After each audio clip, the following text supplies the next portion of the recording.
Est-ce que les patients qui vont être injectés aujourd'hui sont prévenus qu'ils participent à une immense expérimentation mondiale à ciel ouvert? Oui, ils le sont. Ils le sont. On est en phase 4, qui est une phase d'expérimentation et de La commercialisation. phase 3 se termine fin 22.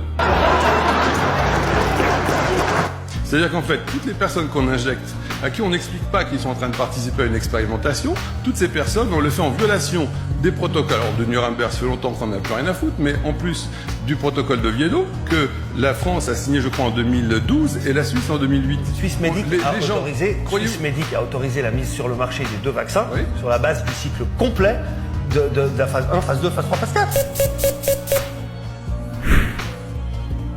Je ne sais pas où vous allez chercher ça. Bah oui, mais sauf qu'elle se termine en 22. Vous n'êtes pas renseigné. Regardez, si vous lisez l'étude de Pfizer, elle commence déjà à être largement contestée.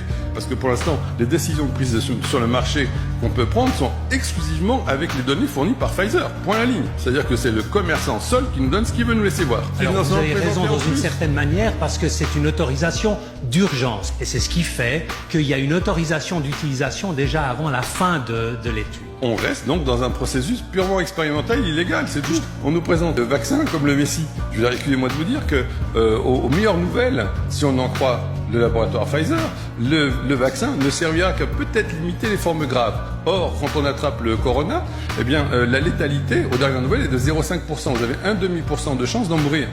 Bon, je crois que... Juste une chose, allez discuter avec les gens qui travaillent dans les soins intensifs de nos différents hôpitaux. Eh bien, justement, c'est fait. Vous savez combien on a de patients qui meurent dans le canton de Vaud? Aujourd'hui, là, à l'heure actuelle, on est en Covid positif. Et encore par charité. Mais les chiffres de la mortalité sont publiés par tous les cantons. D'accord, mais ça représente 15 personnes par semaine. Est-ce que vous pensez vraiment que tout ce cirque...